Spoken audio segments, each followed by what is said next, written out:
सुबह 7 बजे सफर शुरू हुआ। 10वीं की रिया और उसकी दोस्त समीरा काफी एक्साइटेड थी। सब बढ़िया था। तभी रास्ते में एक बूढ़ी औरत ने अजीब सी वार्निंग दी, लौटकर मत आना। लेकिन किसी ने ध्यान नहीं दिया। शाम 4 बजे सिताला हिल्स पहुंचे।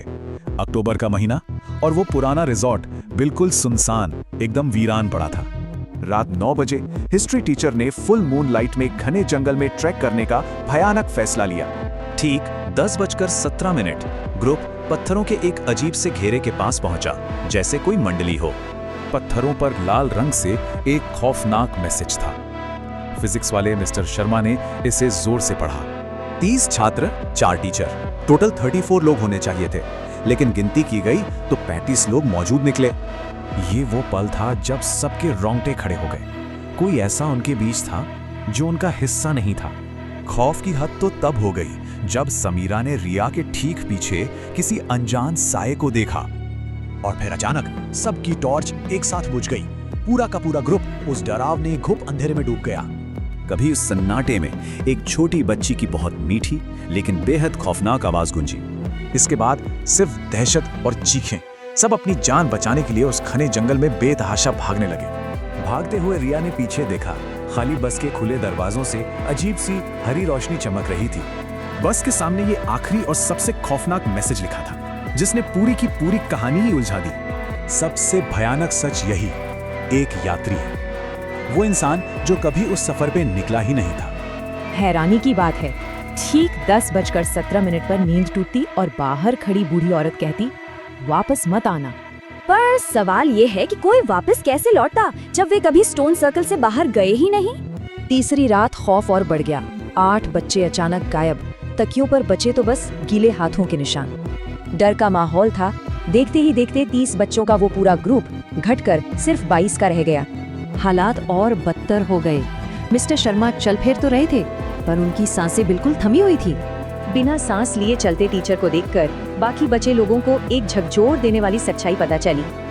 असल में वे सब के सब पहले ही मर चुके थे, बस इस बात का उन्हें पता नहीं था। इस खौफनाक लूप को तोड़ने का एक ही रास्ता था, 1995 वाले उस बच्चे की हड्डियां जलाना।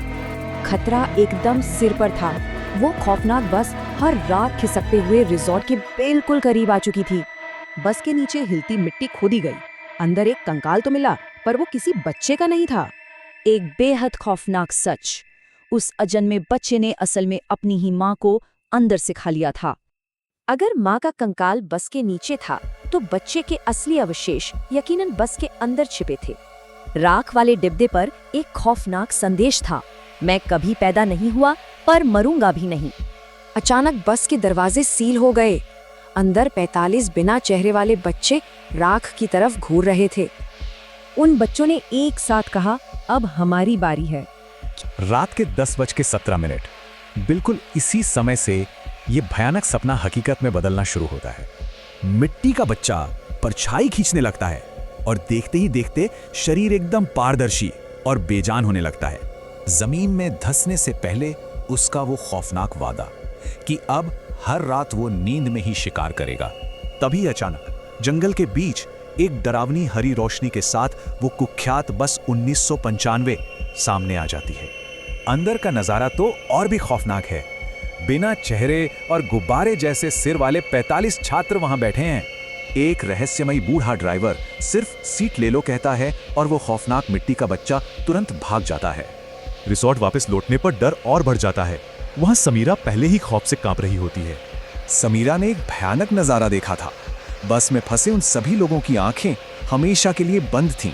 अगली सुबह ये बुरा सपना सच होने लगता है। अखिल नाम का एक छात्र अचानक गायब हो जाता है। अखिल तो गायब था, लेकिन उसके खाली बिस्तर पर मिट्टी से सने एक बच्चे के हाथ का गीला निशान था। दहशत में पुलिस को फोन किया जाता है। अब सबको बस किसी तरह सुबह होने का ही इंतजार था, लेकिन वो सुबह कभी नहीं आती। बस शुरू होती है 24 घंटे चलने वाली एक खौफनाक और अनंत रात। घेरे के पास पहुंचते ही सारी घड़ियां रुक जाती हैं। समय हमेशा के लिए 10:17 पर ही ठहर जाता है। क्या छात्र कभी इस अनंत रात से बच पाएंगे? लेकिन सोचिए, दानव की भूख अभी भी नहीं मिटी थी। उसे तुरंत 30 और आत्माओं की बलि चाहिए थी। बचाव की आखिरी रस्म में सब बहुत तेजी से हुआ। अचानक जमीन फटी और एक नई आत्मा बाहर आ गई। वो मिस कैरोल की आत्मा थी। उन्होंने इस कड़े आदेश के साथ उस रूह कंपा देने वाले मंजर को रोका। भूतिया बस गायब हुई और चीखें शांत हो गईं। ऐसा लगा मानो दशकों पुराना वो श्राप आखिरकार टूट गया। सुबह हुई तो तबाही का खौफनाक मंजर सामने आया। 25 लोग बच गए, लेकिन मिस्टर शर्मा मारे जा चुके थे। पर असली खौफ तो घर लौटते वक्त शुरू हुआ। शरीर में बेहद अजीब और बेचैन करने वाले बदलाव दिखने लगे।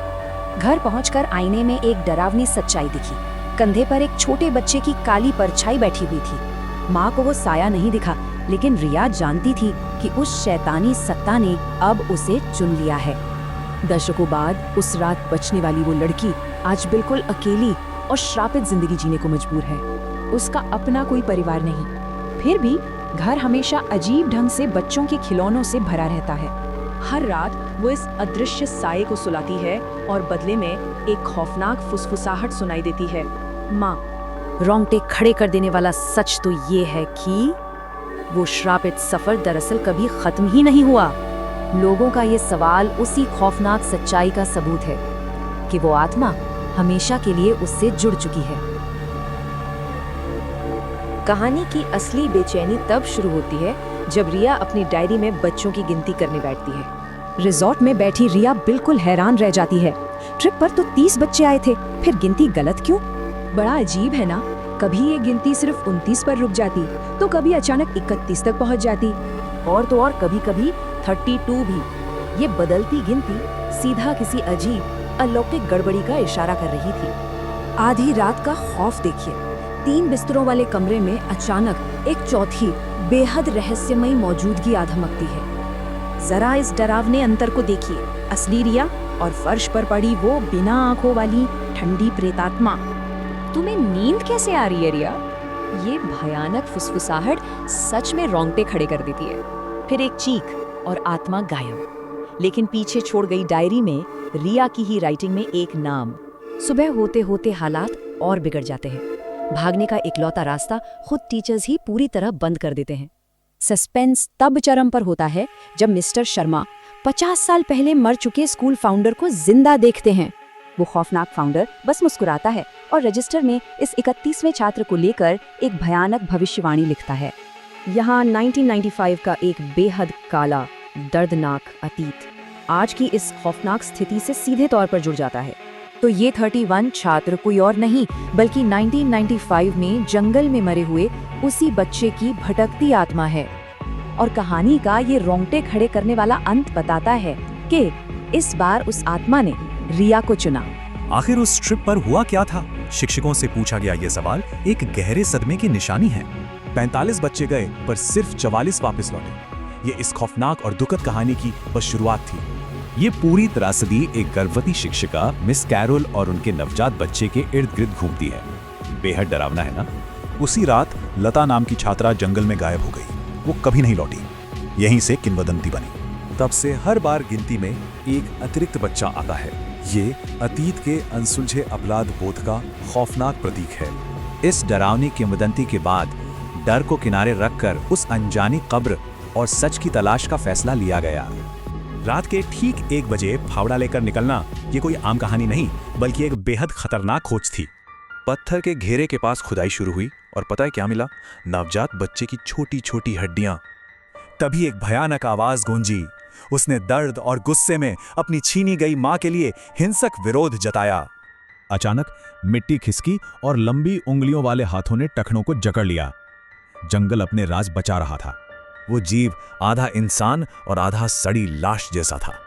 ये भयानक रूप सच में रोंगटे खड़े कर देता है। उसका चेहरा भारी बारिश में बहती गीली मिट्टी की तरह पूरी तरह मिट चुका था, बिल्कुल खौफनाक। तुम हमेशा मेरे साथ खेलोगे, उस कीचड़ वाले प्रेत का ये वादा इस कहानी का सबसे डरावना अंत है।